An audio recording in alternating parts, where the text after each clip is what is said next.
7. At Bethany beyond Jordan.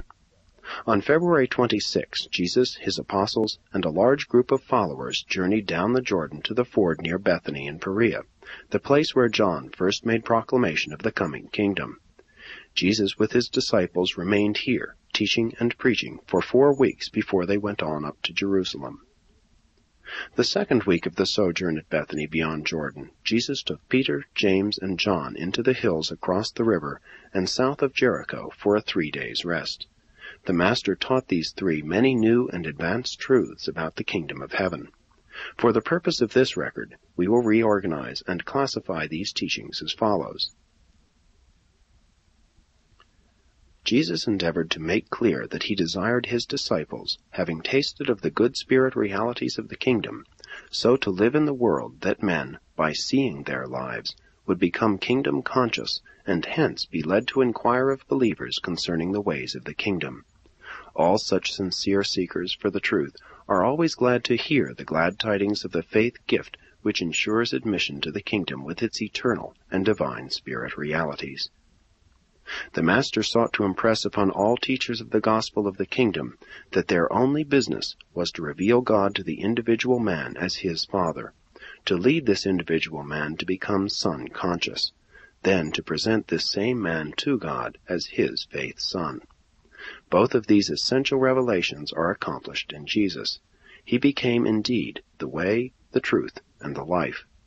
The religion of Jesus was wholly based on the living of his bestowal life on earth. When Jesus departed from this world, he left behind no books, laws, or other forms of human organization affecting the religious life of the individual.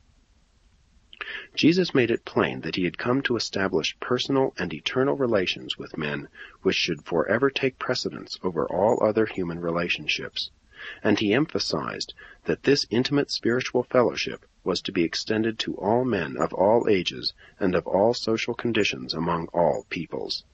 The only reward which he held out for his children was, in this world, spiritual joy and divine communion; in the next world, eternal life in the progress of the divine spirit realities of the Paradise Father. Jesus laid great emphasis upon what he called the 2 truths of first import in the teachings of the kingdom, and they are the attainment of salvation by faith and faith alone, associated with the revolutionary teaching of the attainment of human liberty through the sincere recognition of truth. You shall know the truth, and the truth shall make you free. Jesus was the truth made manifest in the flesh, and he promised to send his Spirit of truth into the hearts of all his children after his return to the Father in heaven.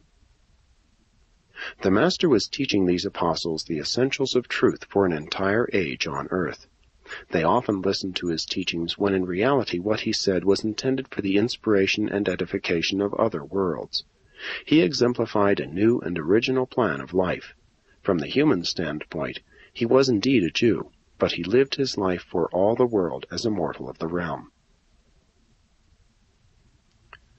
To ensure the recognition of his Father in the unfolding of the plan of the kingdom, Jesus explained that he had purposely ignored the great men of earth.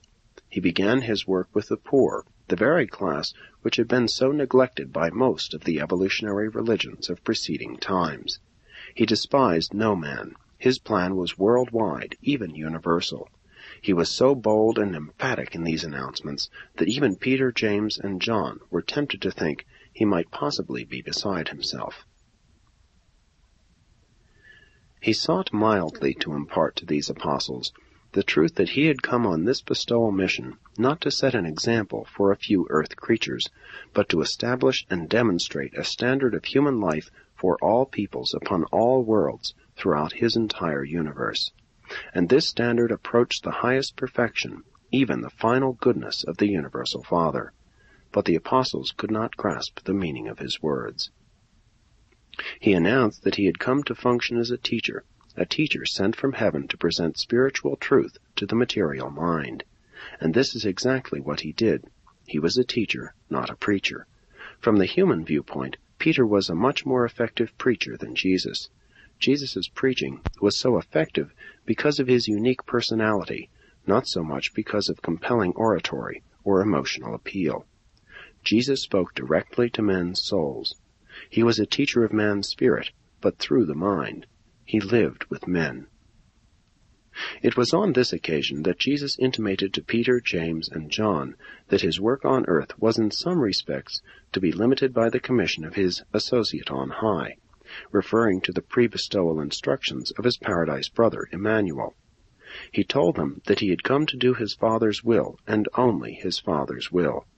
Being thus motivated by a wholehearted singleness of purpose, he was not anxiously bothered by the evil in the world. The apostles were beginning to recognize the unaffected friendliness of Jesus. Though the Master was easy of approach, he always lived independent of and above all human beings.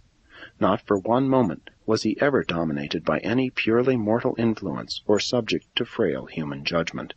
He paid no attention to public opinion, and he was uninfluenced by praise. He seldom paused to correct misunderstandings or to resent misrepresentation. He never asked any man for advice. He never made requests for prayers. James was astonished at how Jesus seemed to see the end from the beginning. The Master rarely appeared to be surprised. He was never excited, vexed, or disconcerted.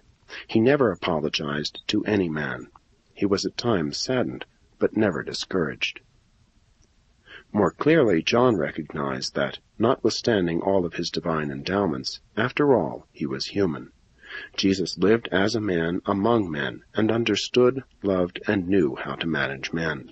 In his personal life, he was so human, and yet so faultless.